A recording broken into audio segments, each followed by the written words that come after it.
absolutely. So let's jump into part 2 of our news today. So, when you look at the growth in Austin, we spent a lot of time talking about Southwest Austin. We spent a lot of time talking about the Circle C market out along Lake Travis. And what's interesting, we haven't spent a lot of time, and certainly haven't done a whole lot of Realty Austin updates about the market for Williamson County. And I think that that's going to have to change after I looked at these data. This blew me away. And if you look at the graphic, in the show notes will be the link to the article. They said that the room that this was presented in just let out a collective gasp when they looked at the acceleration of growth in that Williamson County corridor now that the toll road is open. And I'm referring to the combination of 183A and toll road 45 going on into the Round Rock area. You get a lot for your money there. It has absolutely exploded. They said if it continues on somewhat of a similar trend, this is the thing that got everybody's attention. Williamson County will have a larger population than Travis County by 2040. Wow. Look at Williamson County today. Look at Travis. Now say more people in that area than in Travis. That is an amazing growth rate. Right. And it's primarily driven by that Cedar Park, Round Rock, Leander area, and obviously you've got the West Round Rock area versus East. Both areas are growing, but it is an amazing amount of growth. And even Georgetown started to take off. I referred a couple of listing opportunities to another team at RE/MAX last year in Georgetown because I don't work Georgetown. I came across them, and they sold within the first week or 10 days. Right. So it's an interesting dynamic. We're going to, I think, start spending more time talking over the next, episodes about Williamson County. We're going to start. I think it's worthwhile for us to start pulling some of these numbers and keeping tabs on it because I don't think it's going to slow down. As much as people talked about wanting to moderate things, when 130-plus people a day are moving into the metro, they got to go somewhere. And when you're talking about affordable housing, you get a lot for your money in that Williamson County corridor, don't you?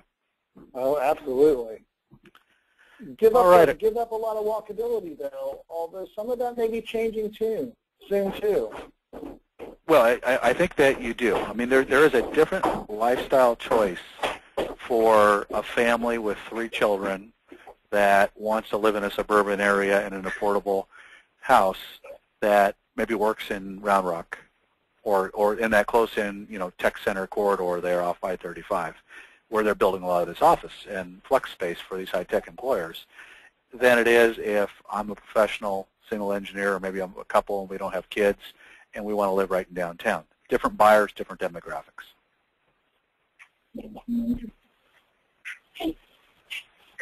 All right, so let's go. This is our second week in a row we're talking about the FHA situation. This is a pretty important dynamic in the real estate market. FHA financing, although it's not the cheapest alternative for buyers, is a very frequently implemented one because they have a more generous offering. In other words, a larger buyer pool will fit into their bucket of what's acceptable.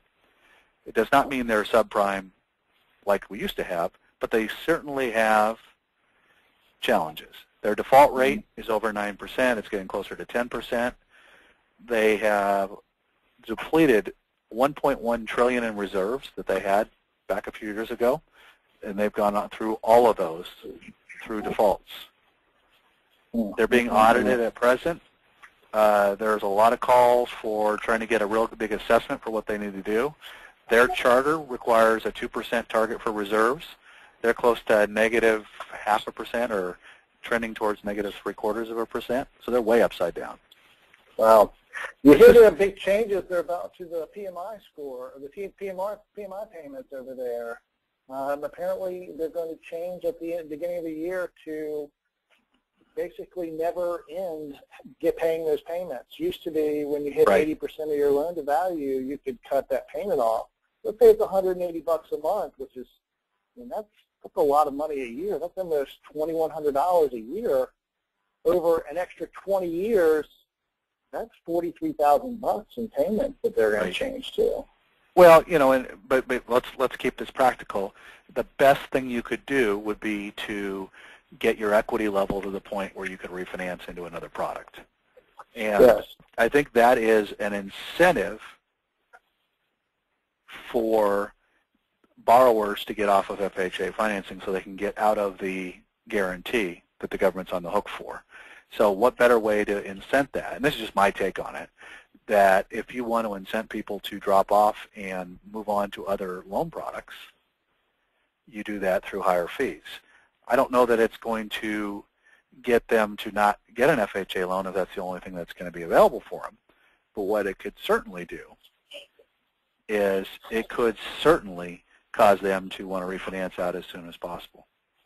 And that's really what that program was intended to do anyway. Get people a loan for those who need it, use the natural appreciation and the payment history to refinance out to, frankly, a better loan. Well, yeah, you're talking about more flexibility, lower overall payments, a better program. And what happened was when the lending market fell off a cliff with the real estate market, and everybody went out of the market on the private lending side, unless there was a government guarantee behind it, you ran into the FHA becoming almost the lender of last resort, and took, if we didn't have FHA in the market, let's just be clear, we would not have a real estate market today. The market would have absolutely collapsed from a demand standpoint. It's not the best loan for all people, but it is the only loan for a lot of people.